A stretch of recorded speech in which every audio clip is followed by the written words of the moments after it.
বনের সুরক্ষার কাজ যদি রোবটকে দেয়া যায় কেমন হয়? এই রোবোডগ প্রাকৃতিক দুর্যোগ কিংবা বাণিজ্যিক বনায়নের কারণে ঝুঁকিতে থাকা বনাঞ্চল সুরক্ষার কার্যকর উপায় হয়ে উঠতে পারে। অক্সফোর্ড রোবোটিক ইনস্টিটিউটের গবেষকেরা এমন এক রোবট কুকুর নিয়ে কাজ করছেন, যেটি বড় বনাঞ্চলের আয়তন কিংবা প্রতিটি গাছের অবস্থান ও পরিস্থিতি নির্ণয়ে সহায়তা করবে। কুকুর নাকি অরণ্য ভালোবাসে? এই কুকুরটি ধ্বংসাত্মক কাজ যেমন বাণিজ্যিক বনায়ন, প্রতিকূল আবহাওয়া ইত্যাদি থেকে অরণ্যকে রক্ষা করার অভিযানে নেমেছে। অক্সফোর্ড রোবোটিক ইনস্টিটিউটের গবেষকদের তথ্য সংগ্রহে সহযোগিতা করে এই রোবট কুকুর।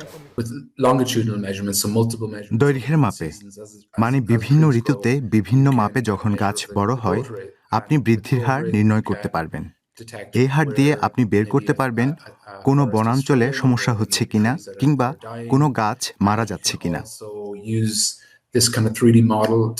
এমন 3D মডেল ব্যবহার করে আপনি পদক্ষেপ নেওয়ার পরিকল্পনা করতে পারবেন।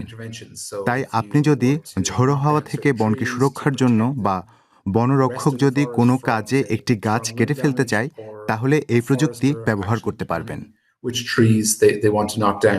রোবোডগটি এমন প্রকল্পের অংশ যেখানে নতুন প্রযুক্তির মাধ্যমে অরণ্য ব্যবস্থাপনা ও সুরক্ষায় সহায়তা করা হয়।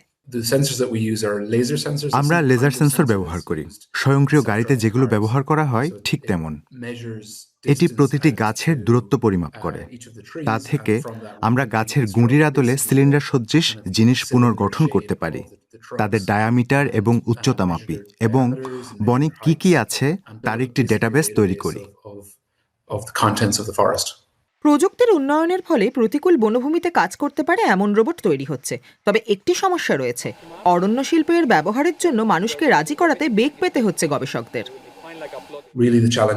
বনাঞ্চল নিয়ে যারা কাজ করেন তাদের মানসিকতায় পরিবর্তন আনাই বড় চ্যালেঞ্জ, বিশেষ করে প্রযুক্তির ব্যবহার করার বিষয়ে।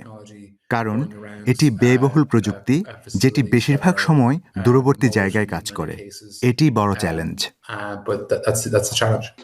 তবে বেশ কিছু দেশের পরীক্ষা নিরীক্ষা শেষ হয়েছে, আর তাই রোবোডগের মিশনও এগিয়ে চলছে।